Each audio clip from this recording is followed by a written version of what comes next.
Good morning. I'm Reverend Kathy. Welcome to Unity North Spiritual Center here in Coon Rapids, Minnesota. Whether you're in person or whether you're virtual, we're glad you're with us today. Unity North is an inclusive community. We welcome and accept all people. So whoever you are, wherever you are on your spiritual path, you're welcome at Unity. We're also part of a greater worldwide Unity movement. We are the publishers of the Daily Word magazine, and we've been holding 132 years of prayer vigil through Silent Unity, the prayer ministry of the Unity movement. So prayer is the heart and soul of Unity. And every week after service, we have a prayer chaplain available to pray with you if you have any prayer needs. And today's prayer chaplain is Susan Marie, and she's waving right now online. She'll be available right after service. You can give her a phone call, and her number is will be in announcements and in the chat. So it was also, we're now starting to put it in our Sunday letter on Sunday mornings too, so you can have it there ahead of time. So anyway, thank you, Susan Marie, for serving in this way. And just take the opportunity to call for prayer. It's a wonderful experience to be able to connect with somebody just for prayer, whether you have a specific need or whether you want to pray for our country or our world. So thank you. And today we have Chris Italiano as our Sunday producer. Let's give him a hand. We have Noel Levine as our worship assistant. And our musician today, welcome back. We haven't seen you for a while. We're so glad you're with us.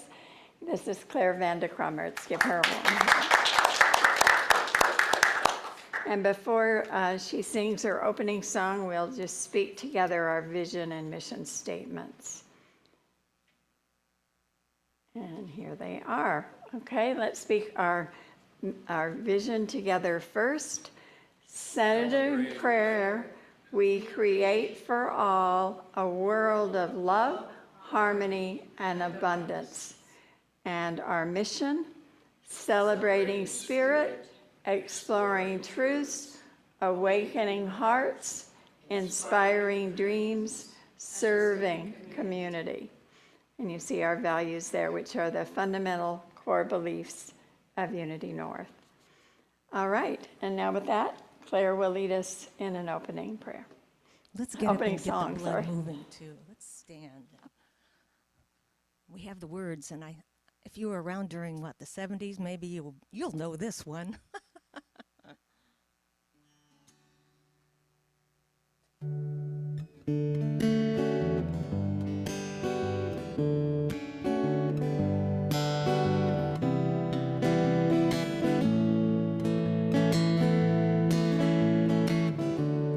Day by day,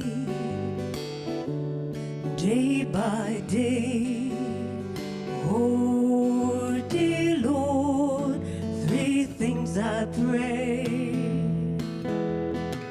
to see you more clearly, love you more dearly, follow you more nearly, day by day.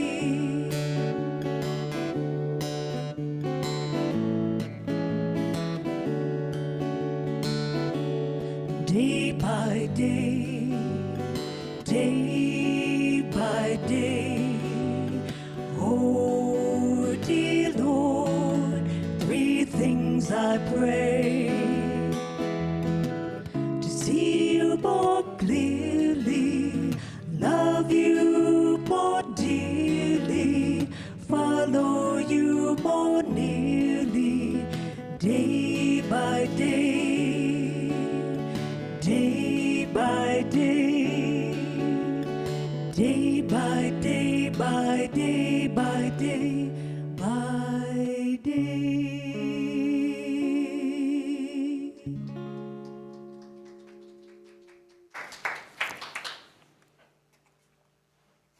Good morning, I'm Noel Levine, your worship assistant today. This is the time in the service when we greet one another. So please take a minute and wave to each other.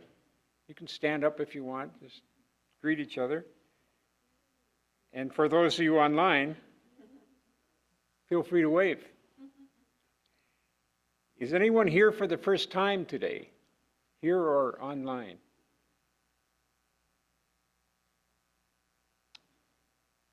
Okay, it looks like everybody's a veteran of this place. It's not the right word, but who's here from another state or country? Time for the out-of-staters, like Candy's from out of state. Okay. It's great to have all of you with us today.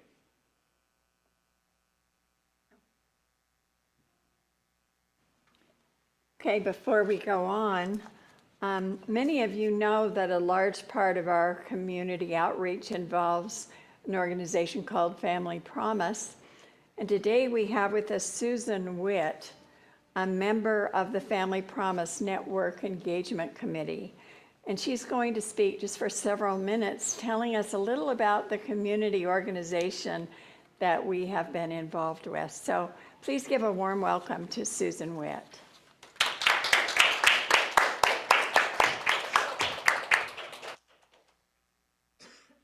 Good morning. As she said, my name is Susan, and I am a volunteer here on behalf of Family Promise in Anoka County. First, I want to say thank you for the past 12 years that your congregation has joined with us to serve families experiencing homelessness in our community. We appreciate your continued commitment to work with us throughout all the challenges and changes due to the pandemic. When the pandemic began, it was a fearful time, and we all faced difficulties. We were all told to stay home and stay safe. Many workplaces transitioned to work from home. School took place virtually from home as well. But imagine being told to stay home and safe when you don't have a home.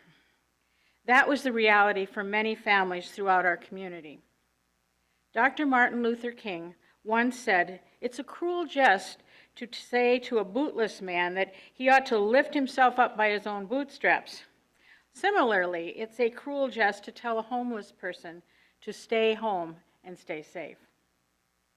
In March of 2020, due to COVID-19, Family Promise had to end the rotational shelter program that had served us so well for nearly 10 years. But the problem of homelessness did not go away. We had to find creative, new ways to serve families with no safe place to go. For the past 2 years, or actually it's over 2 years, families have been staying in extended stay hotels thanks to the assistance from county and state, while congregations like yours have continued to provide hospitality and support for the families. Throughout the past 2 years, Family Promise has also added to new programming to serve more families, helping them to avoid the trauma of homelessness. Our new prevention program helps people before they lose housing and helps them find a way to keep it or to move to a new sustainable home. Stabilization programs have helped ensure that families who've moved out of the shelter and into housing are able to keep it sustainably. These programs mean that Family Promise is now serving twice as many families as we did before. We've learned a lot in the past 2 years, and despite the chaos of the pandemic, we were providing the opportunity to reimagine how we can best serve families in our community. As we look forward to the future, we have big plans to create a more sustainable, trauma-informed shelter program.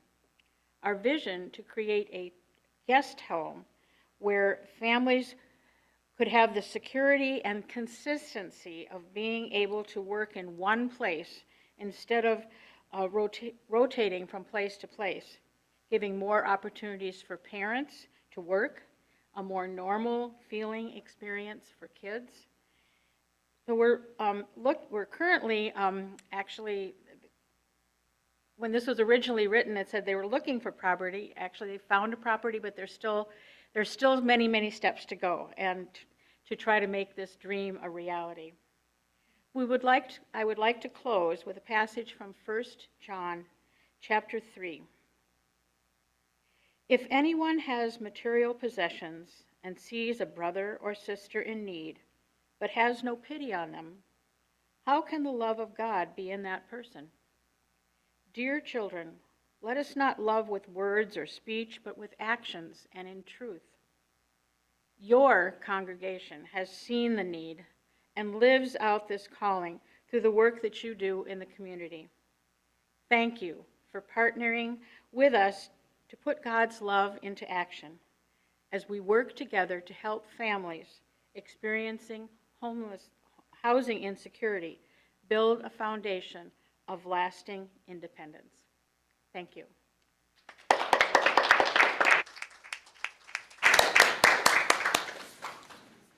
Thank you, Susan. There's a table she has with some information on it for after. Yeah, so you'd be sitting at the table afterwards, so Yes. feel free to talk to Susan about their vision and other questions you might have. Now we take a moment for prayer request. Rather than say them aloud for all to hear, we invite you to speak a name or request silently or aloud in the privacy of your home.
We give thanks in advance for these prayers, and we say thank you, Mother, Father, God, and so it is. Amen. Please stay centered for the daily word. The daily word for Sunday, October 2nd, 2022 is kindness. Kindness is the language of my heart. I set the intention today to give from my heart, to show compassion and kindness to everyone I meet. I begin by being kind to myself. I take time for spiritual self-care and prioritize good nutrition, relaxation, and exercise. I am gentle with myself when I come up short, filling my self-talk with words of affirmation and compassion. Being kind to myself makes being kind to others easy and natural. I am patient and understanding, and I seek harmony and accord in my relationships. I let the small irritations go, remaining calm and pleasant. I look for ways to lighten the load of others and don't hesitate to offer a helping hand. My kindness helps create the kingdom of heaven on earth. From Matthew chapter 25, verse 35, "For I was hungry and you gave me food. I was thirsty and you gave me something to drink. I was a stranger and you welcomed me." And now Claire will play a song to prepare us for meditation. And you are invited to sing along as well. There should be some words up there, I believe.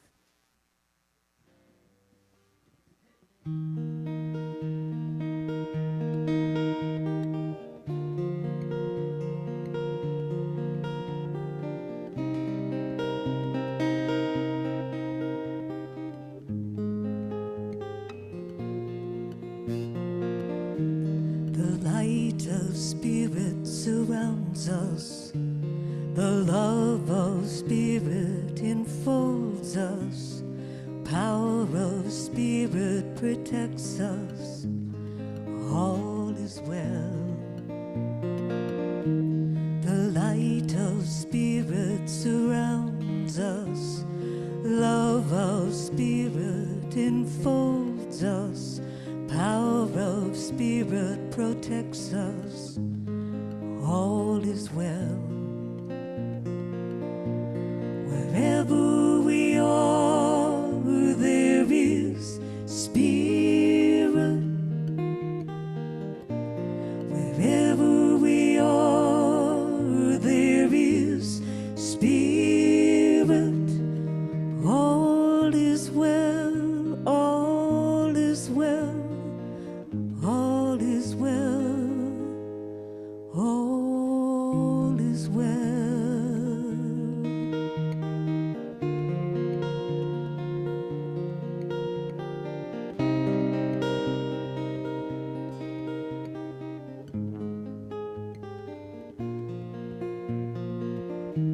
The light of Spirit surrounds us. Love of Spirit enfolds us. Power of Spirit protects us. All is well, all is well.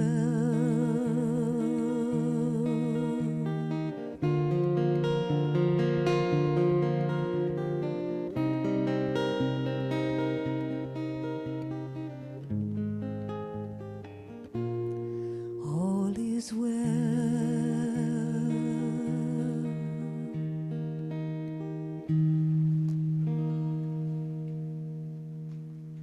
So I invite you now to close your eyes, find a comfortable position for meditation. And just take several deep breaths. As you do, saying to yourself, relax, relax, relax. As you feel that wave of relaxation move down through your body, tell yourself, I am completely and fully relaxed.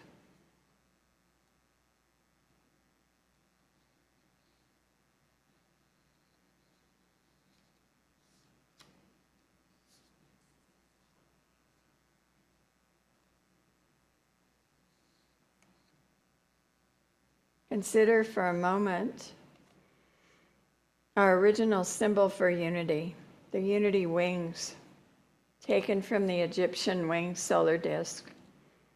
Two wings outstretched fully with a round disk in the center representing the sun. The symbol is for illumination and divine protection. Sometimes in unity we've said the circle in the center of the wings is also the earth being lifted up in consciousness on wings of love and prayer. So embrace this symbol as your own, superimpose it over you, saying to yourself, I am illumined and protected. I am lifted up on wings of love and prayer. In addition, you can call forth the prayer for protection. I add a little bit to it as I go. The light of God surrounds me. I am surrounded in and by God's light. The love of God enfolds me. I am enfolded in divine love. The power of God protects me. I am protected by the power of God. And the presence of God watches over me. God is ever present, always with me. Wherever I am, God is. And there is no spot where God is not. And all is well. How can it be otherwise? God surrounds, enfolds, protects, watches over, and is with me always. No matter the outer appearance, no matter what happens, I am always and forever in the presence, in the love, in the light, and in the power of God. Nothing can disturb the calm peace of my soul, because I deeply know that truth in every cell of my body, in every part of my mind and soul. There is only God, only God, only God. And I feel this right now in the silence.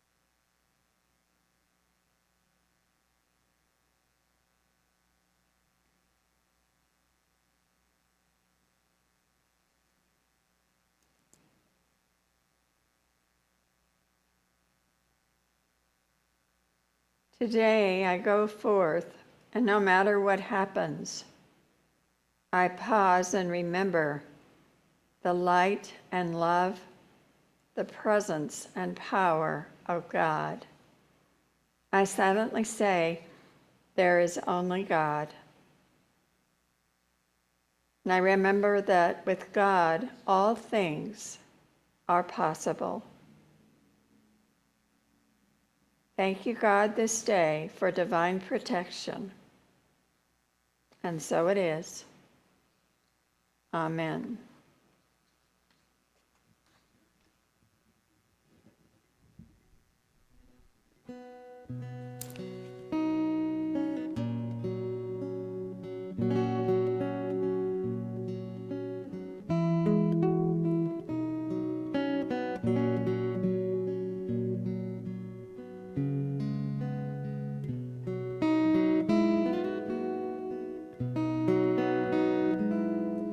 When you walk through the storm, hold your head up high and don't be afraid of the dark. At the end of a storm, there's a golden sky and the sweet silver song of a Lord. Walk on through the wind, walk on through the rain, though your dreams be tossed and blown. Walk on with hope in your heart, and you never walk alone. You never walk alone.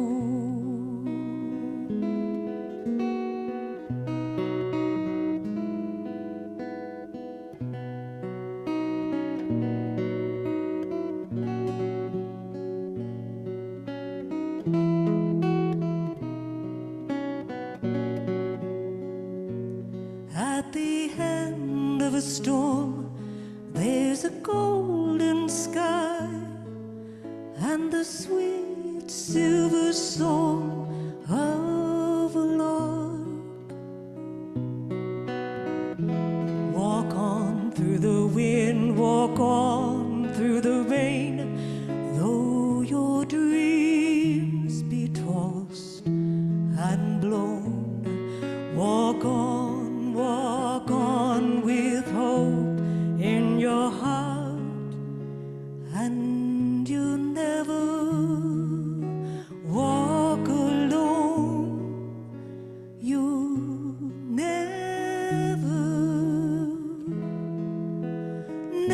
walk alone.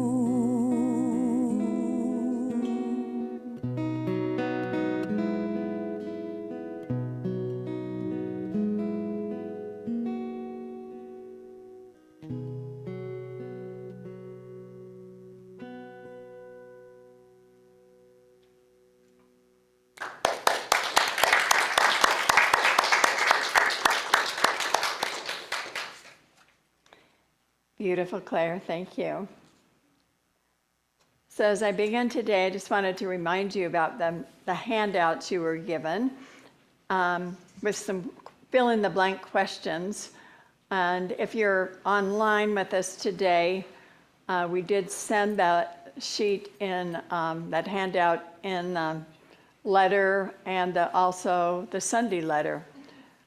So hopefully you found it and made a copy.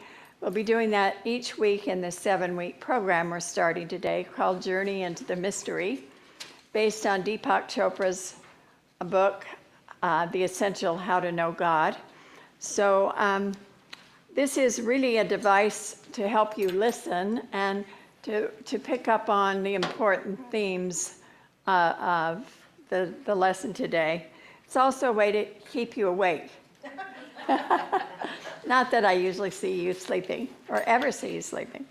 But anyway, the answers are spaced throughout my talk. So if you're aware of the next one coming, it may be easier to help hear it as I speak it. And we'll go over these in the Wednesday night class as well. So let us begin with the lesson today. It's called Way of Protection. So a granddaughter is sitting on her grandpa's lap as he reads the paper, and he's not paying much attention as she's exploring the wrinkles on his face. She's running her hand over his face, feeling the wrinkles, and then she runs her hand over her own face, and she looks kind of puzzled, and she says to him, "Grandpa, did God make you?" And he said, "Oh, yes, honey, sure did, long time ago." And she said, "Grandpa, did God make me?" And he said, "Yes, he did, but it was not so long ago." And she said, "Boy, he sure is doing a lot better job these days, isn't he?"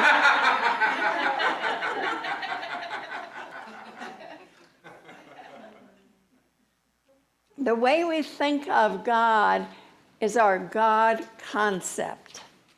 Our God concept.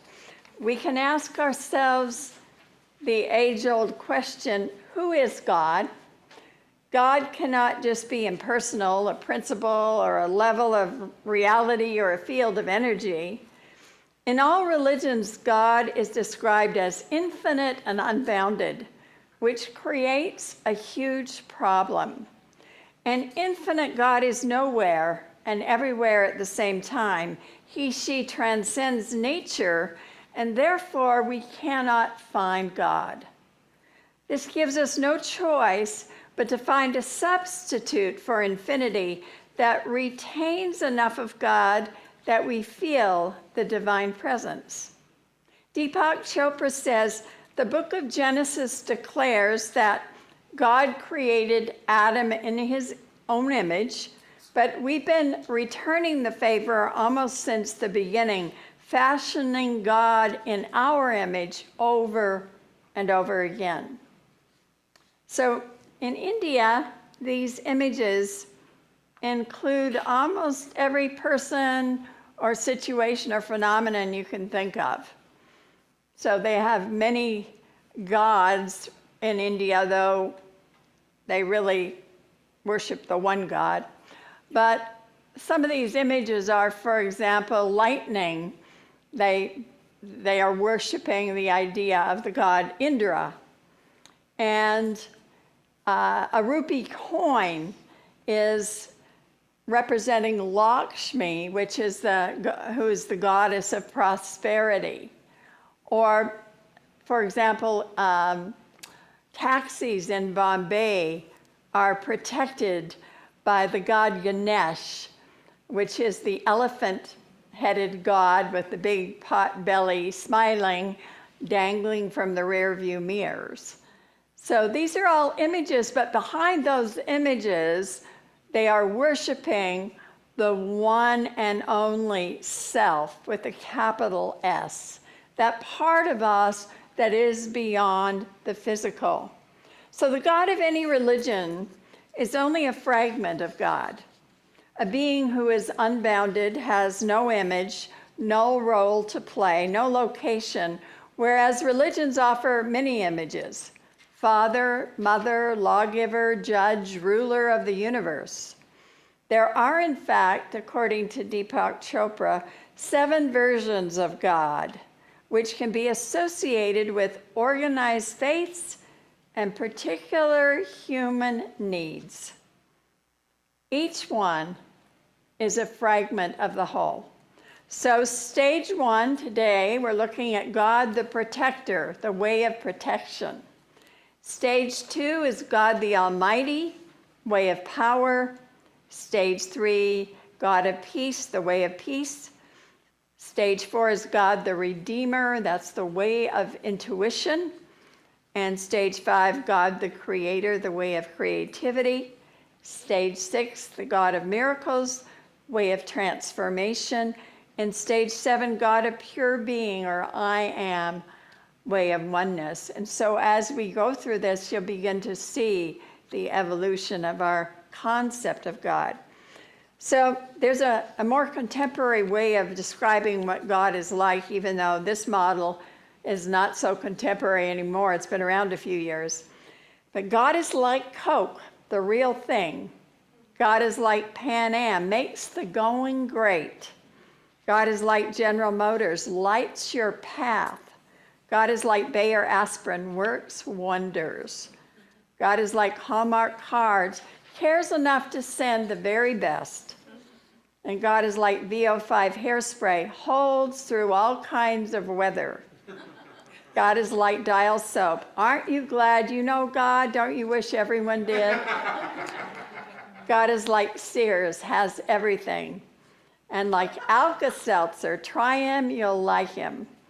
God is like Scotch tape. You can't see God, but you know God is there.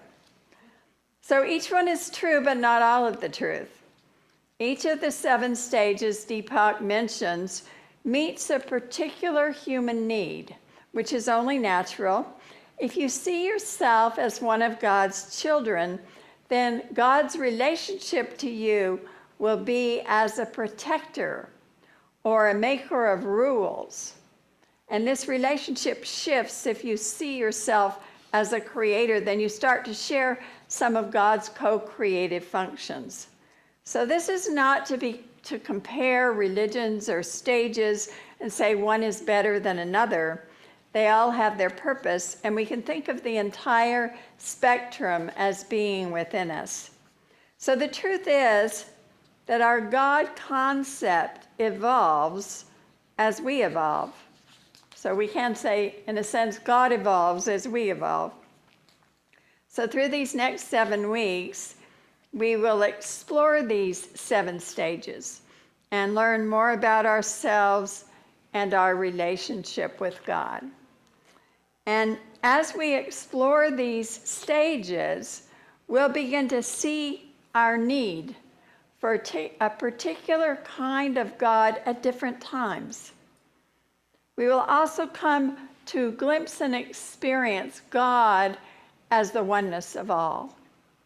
So, this program is not about finding God, because God does not need to be found. God does not need to be found because God is not lost. God is about, this program is about becoming aware of truth, aware of God. And now I know some of you prefer to use a different word than God. In spiritual and religious traditions, we have those words that we have knee-jerk reactions to. And for some, the word God can create that.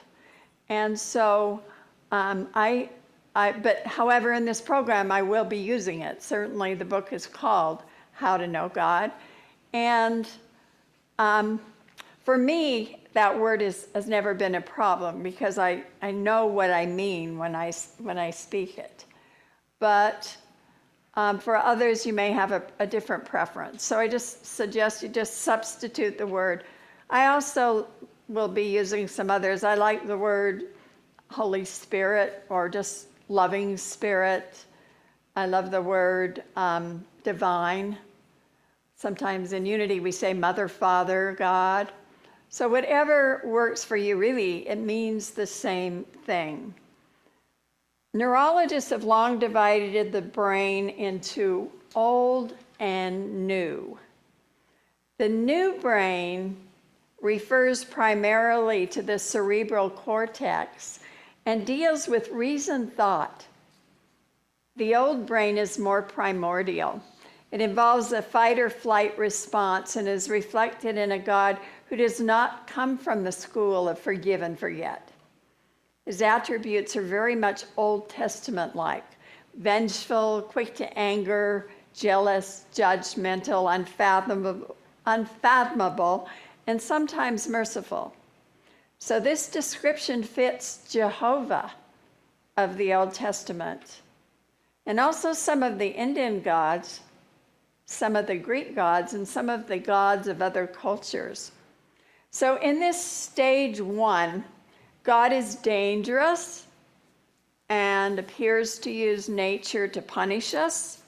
The faithful are urged to see his good side and to know there's a divine presence who protects despite his temper. No matter how evolved we are, if we dig deep enough, we find those primitive responses in ourselves, fearing God's temper, but hoping he will protect us. You know, in Unity, that's not the focus, but nevertheless, we all sometimes have these deep-seated core beliefs that come from childhood or even come culturally to us.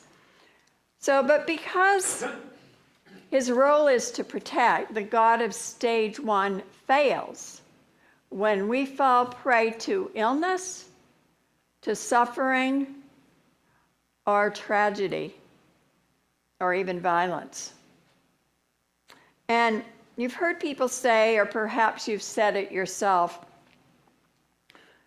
why did God let those people die in the Twin Towers on 9/11? Why did God let people die in tornadoes or hurricanes or fires or earthquakes or whatever it is? Why does God let the child or the parent or the husband or the wife get cancer and die? Why does God let there be slavery? So we've all heard or had those thoughts sometimes. But the God of stage 1 succeeds whenever we escape danger and overcome crisis. Now, there's nothing wrong with a God concept that, or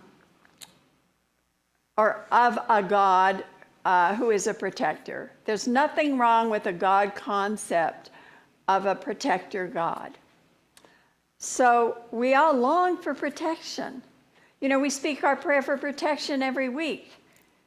We want to feel safe and secure in the world. And so there's nevertheless this part of us that knows that we are all subject to the dangers of life on earth.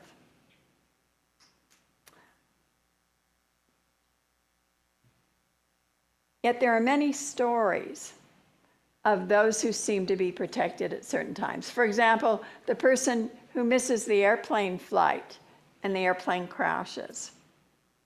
There are many other kinds of stories of protection. I was thinking of a time I felt protected today because today is my oldest son Chris's 46th birthday. I had him when I was 12. Just kidding. Just kidding. It's hard to even get my head wrapped around that. But anyway, I had this feeling that he and I were both very protected in that birth experience. So what happened is I separated from my husband before I knew I was pregnant with him. And then I went through a surgical procedure. I had laser surgery. So I didn't know I was pregnant. And some of the symptoms I was I thought, and the doctor, who was a naturopath, thought were coming from the surgery. And so we were way off base on knowing the correct date that I got pregnant. And so the baby was expected to come in mid-November, and he came on October 2nd. And the way it came about was I intended to have a home birth. And so I knew I had a list. I was supposed to go get supplies a month and a half in advance. And that particular day, October 2nd, I got up. It was in Salt Lake City, and it had gotten cold overnight. So I turned the heat on for the first time that year and made the house toasty. And then I went out and bought all my supplies, thinking, oh, good, I'm a month and a half early. Bought all the supplies. And then I was supposed to have them sterilized. Well, that didn't happen. But that evening, I was going out to dinner. I was going out to dinner with my friend Becky, who is here. So many of you knew her online when she was living in Fort Worth, Texas, and she moved here in April. But that's when we met. We met just before that. She'd sent a couple people to me for astrology readings. And then she and her husband at the time owned a French restaurant in Salt Lake City, and she invited me to go to dinner with her. So I was getting dressed for that, and my water broke, and I went into labor. And I called her and I said, will you take a rain check? I'm having my baby. And she did. We're still friends. But so anyway, the doctor, this naturopathic doctor, lived over an hour away. And fortunately, he happened to be very close that night. And my mother, I got hold of quickly. She was my birth coach. We had only had one class out of the 6 we were supposed to have. And she came rushing down with my aunt, and my aunt was in the kitchen sterilizing as we went. And the doctor made it in time. And it's good everybody was close, because the baby came in 4.5 hours. So it was a really strong feeling of protection. I mean, thank God I had the supplies and the people to help, and that it all worked out because it all happened so fast. So there are those moments of feeling truly protected. And that was a special one that I always remember every year on his birthday, of course. So there are a lot of Old Testament stories about God calling. A classic stage 1 God as protector story is that of Noah. God is determined there are no righteous people left in the world except Noah and his family. You see, there's a little bit of the judgmental God in there. This is partly the Old Testament God, these first 2 stages. But he's going to destroy the people of the world in a flood, and he instructs Noah how to build an ark to save himself, his family, and both genders of every animal in the world. So when one is called like that, there's almost no choice. You possibly saw how that worked. Do you remember the movie Evan Almighty with Steve Carell as Noah? The abundance of animals in his car, in his office, in his home, even sitting on his head, made it impossible for him to ignore the call.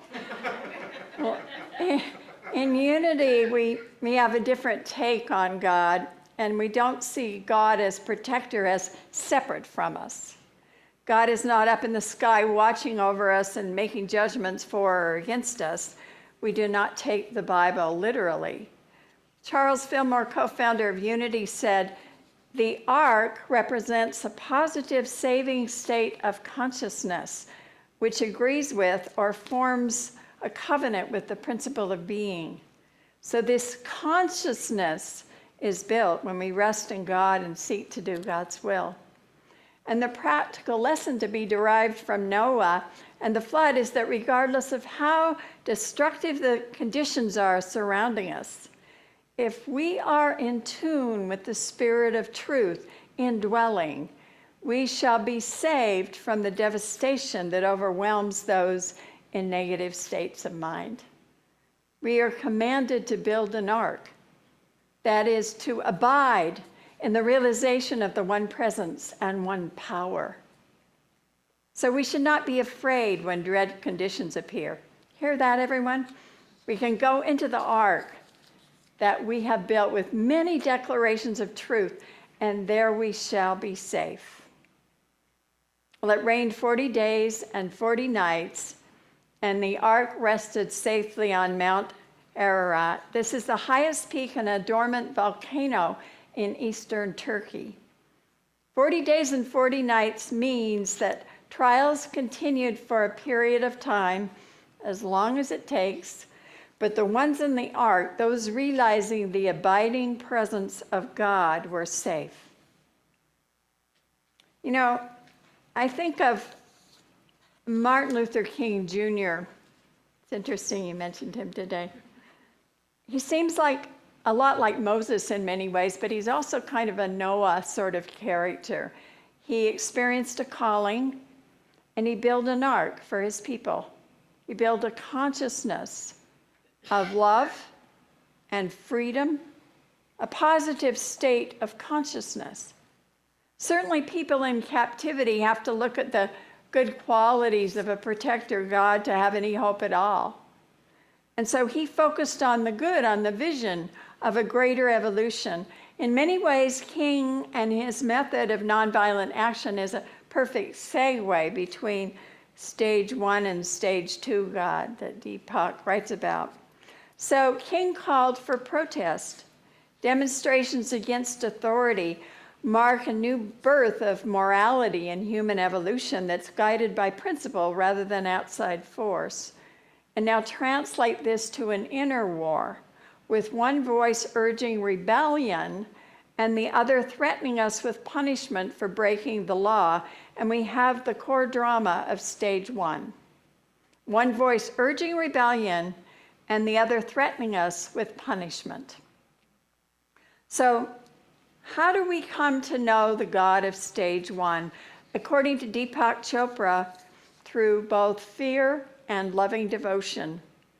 We are told to love the Lord our God with all our heart, all our strength and soul, and we are also told to fear him. Again, that's not the focus in unity, but that is what many of us are raised with. That is that Old Testament God. So in stage 1, we cope with the capricious God by blaming his adversary, Satan. On some level, there's comfort knowing Satan's to blame rather than God. It helps us to reconcile God, the protector, with a God of anger and vengeance. So in stage 1, we imitate God and we also become protectors ourselves. We learn to be responsible and caring, and we show courage in the face of adversity. A woman writes, my young grandson said, "Grandma, do you know what you and God have in common?" She started to polish her halo, and she said, "No, what?" "You're both very old."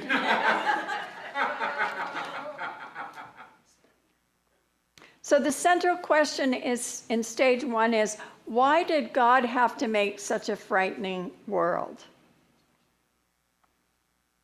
The devotee of a fearful God will not move on to a higher stage until he or she says, "I am tired of being afraid. You are not my God if I have to hide from your anger." You see, this is an inner process for all of us, this God concept, idea. Certainly Martin Luther King Jr. was an example of that shift. He refused to let his fear rule him. He made the famous statement, "Like everybody, I would like to live a long life. Longevity has its place, but I'm not concerned about that now. I just want to do God's will. And he's allowed me to go up to the mountain, and I've looked over and I've seen the promised land. I may not get there with you, but I want you to know that we as a people will get to the promised land. And I'm not fearing any man. Mine eyes have seen the glory of the coming of the Lord." Such powerful words. He let go of his fear and he focused on a God of protection for his people and cast a vision of stage number 7, a world of infinite possibilities that transcends all boundaries. So to move beyond stage 1, we must arrive at a new interpretation of the questions: who is God? What kind of world did God create? Who am I and how do I fit in? So over these next 7 weeks, I invite you to ponder those questions. And I want to close with a story about a young woman who had an encounter with God as protector.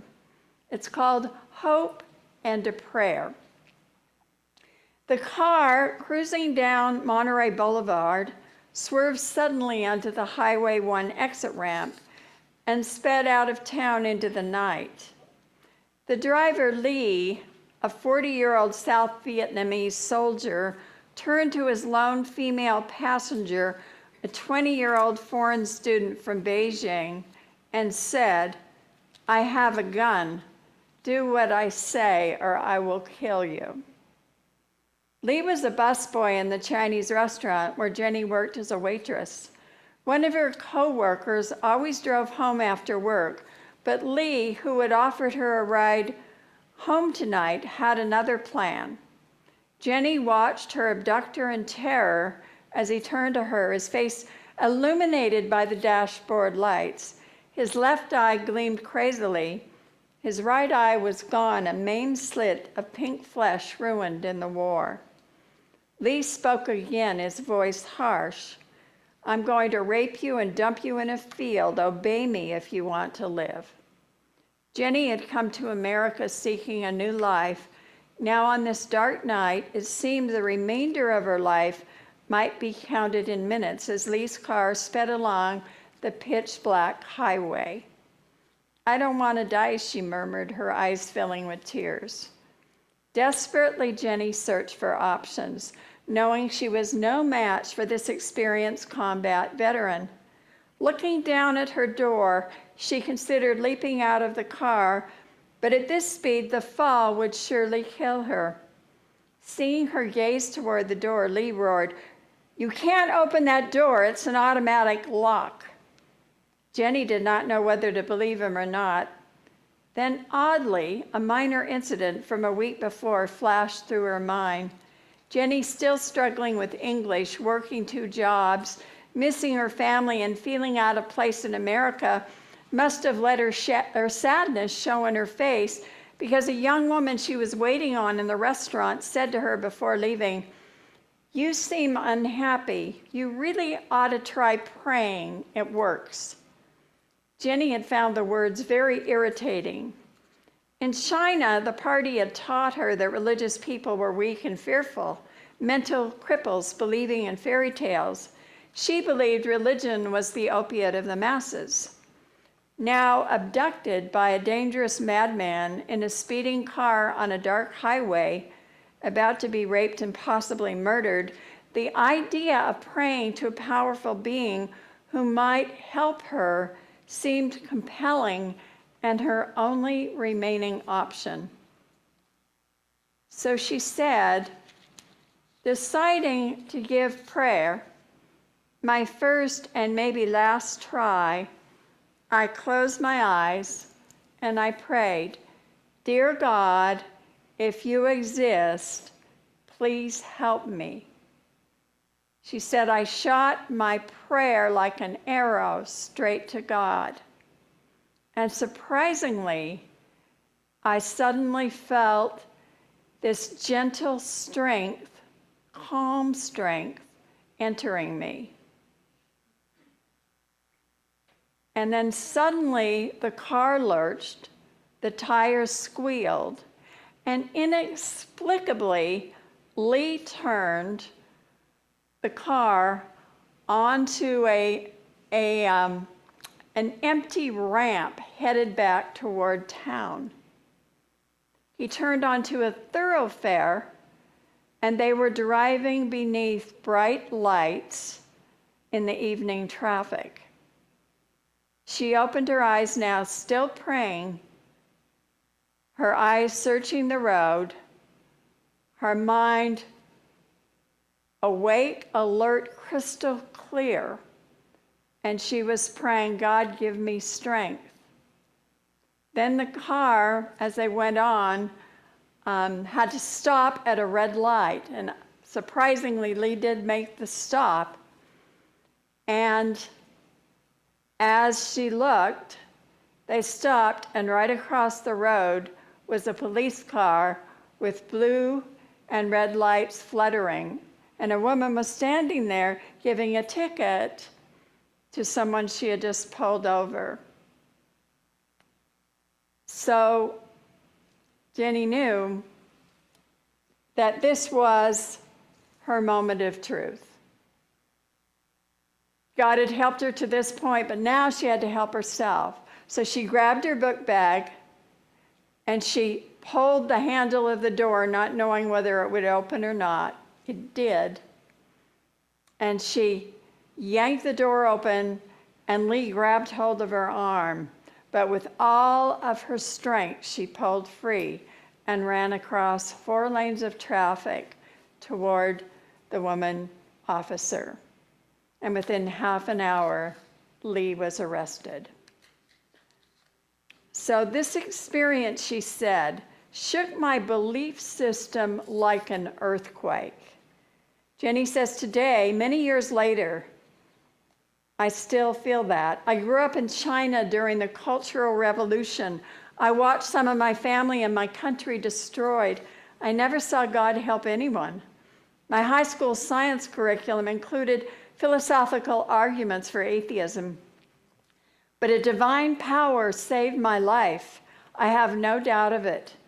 All my philosophical arguments blew away like dust in the wind. I began to understand that not everything can be scientifically explained and measured, reduced to atoms, chemical elements, and basic particles. The incident was a turning point in my life. I wasn't surprised when my parents and friends called my experience luck and my belief in God an illusion. I only know that I was about to die. And when I prayed, a power and calmness came over me. My kidnapper turned off the highway, drove me back into town, and stopped in front of a police car. Now I know I'm watched over, that a divine power exists. And the more I align myself with this power by living with integrity and faith, the better my life becomes. It's almost scientific. Jenny had discovered God as protector. She found her ark, her consciousness of God as safety in the midst of storm. So go forth this week and know that no matter where you are in your stage of belief about God, there is always protection available. That inner ark, the deep realization of the divine, is present for all. God bless you. Thank you.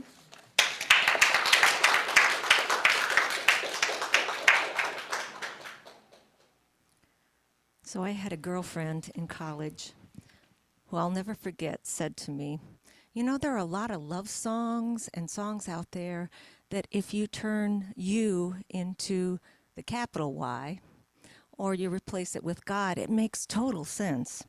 So I'm doing that with this song.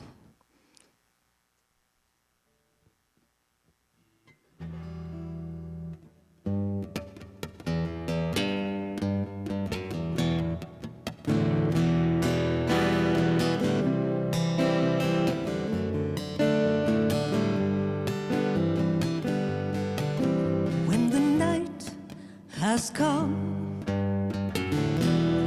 and the land is dark and the moon is the only thing we see,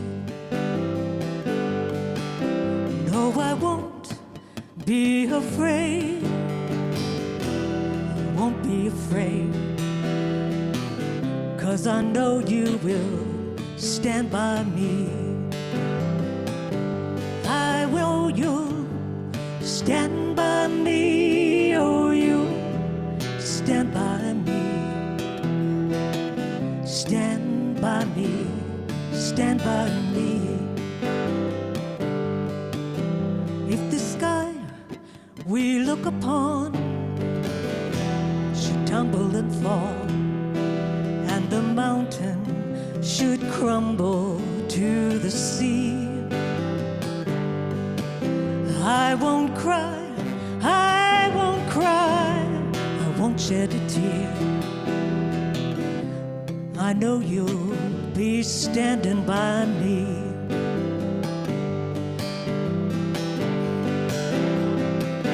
I know you'll stand by me, oh, you'll stand by me. Stand by me, stand by me. I know you'll stand by me, oh, you'll stand by me. Stand by me, stand by me.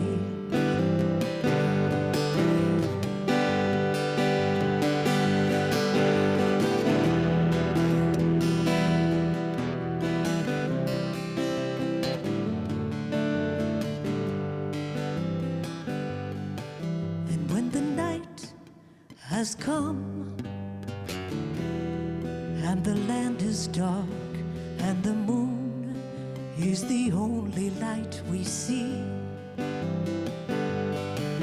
no, I won't be afraid. I won't be afraid, 'cause I know you will stand by me.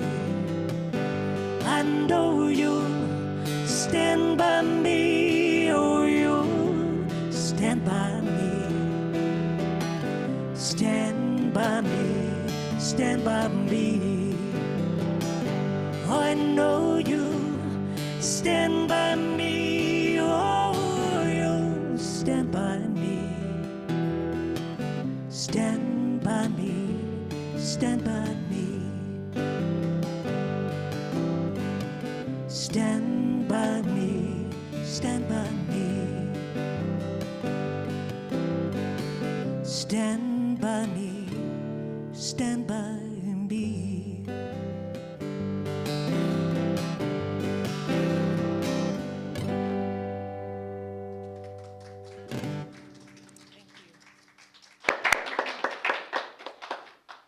Thanks, Claire, for that wonderful song.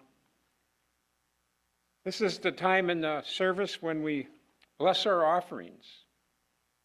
So if you go online, you can do the QR code, or you can go to our website and there's a donate button. However you wish to do it, you can also send us a check. For those of you here, you can drop your offering in that basket by the door. So if you would join me in saying the offering blessing. Divine love flowing through me now blesses and multiplies all that I am, all that I have, all that I give, and all that I receive. And I am grateful. And now Claire will play an offering song.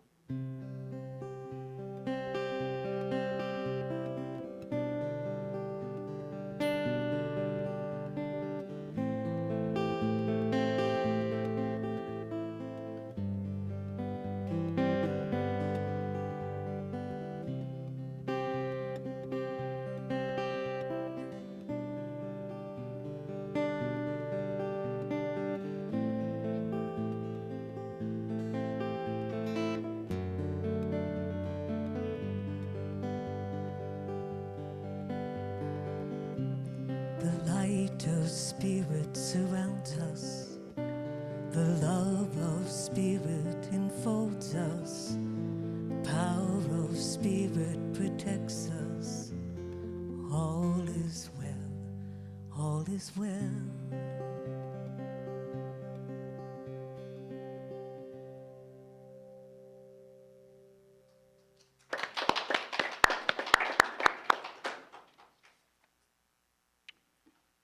And this is the time for the announcements. Family Table Drive-Through, Thursday, October 27th, will be at 5 p.m. If you would like to help pack and serve meals, contact Kathleen by phone, numbers there, or by email, outreach@unitynorthmn.org. The 7-week fall program, Journey into the Mystery with Reverend Kathy McCall, starts today, October 2nd through November 16th. 7 weeks of Sunday service lessons, hybrid, with Wednesday follow-up classes, Zoom only. Based on the book by Deepak Chopra, The Essential How to Know God, the Soul's Journey into the Mystery of Mysteries. If you choose to read it for this series, please purchase the one that says The Essential. It has a red-colored book cover, so reading it is optional. This series and a deepening of our relationship with Spirit are essential at this time in our world. You can read more about it and register now for the Wednesday classes on Zoom at unitynorthmn.org, Journey Mystery Sunday. Razzle Dazzle, virtual holiday auction. Join us as we together dazzle with a fabulous auction for the holiday season. Items or services may be holiday related or not. If you have been a past practitioner, teacher, or reader for Good For You days, consider donating a gift of healing, a class, artwork, or a reading. Also, please include kids' items so they can participate as well. We are now accepting donations for the entire month of October. The auction will run from November 6th through December 4th. And there's also a link given there where you can go to donate or fill out a form. This is last minute. There's going to be a continuation of the Monday night chats. Wendy Erickson and Gina Booth are sharing the chats, doing 2 per month on the 1st and 3rd Mondays. October 3rd, tomorrow, is chat night. And our prayer chaplain is Susan Marie Lauro, 612-850-2129. And now, Reverend Kathy will do the prayer for protection. Okay. Before we do, I just want to say thank you. Thank you to Susan for being here today, and be sure to check out her materials in the lobby. Thank you, Chris, as always, for your wonderful support. Thank you, Noel, and special thank you to Claire today. Let's give them all a hand.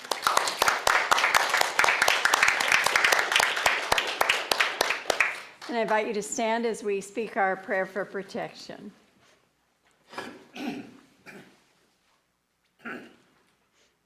Together. The light of God surrounds us. I am the light of God. The love of God enfolds us. I am the love of God.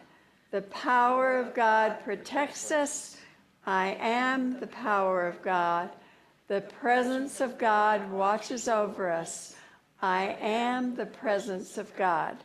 Wherever we are, God is, and all is well. And let's join in our peace song. We're going to sing love today, though. Yes, we are. Just a little Love twist instead of there. peace. There be love.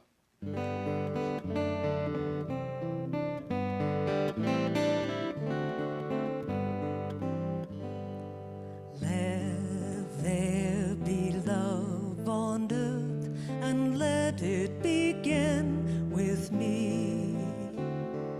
Let there be love on earth, love that was meant to be, with God as our creator.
So we invite our virtual people to share first, if anyone has anything to offer or to share today. Any comments? I'll say something. Okay, Andy?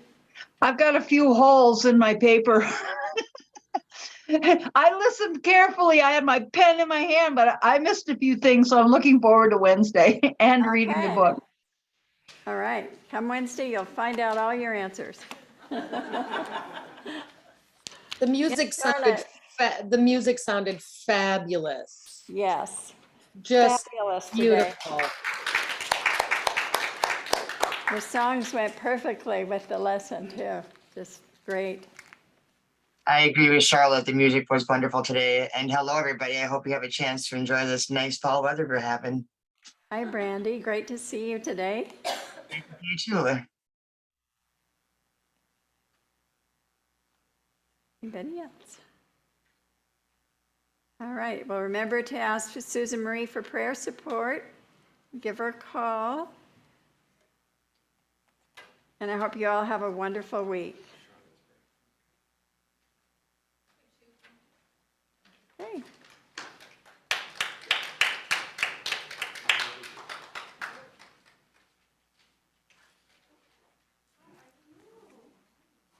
There's I think there's a few snacks in the fellowship hall if anybody's interested.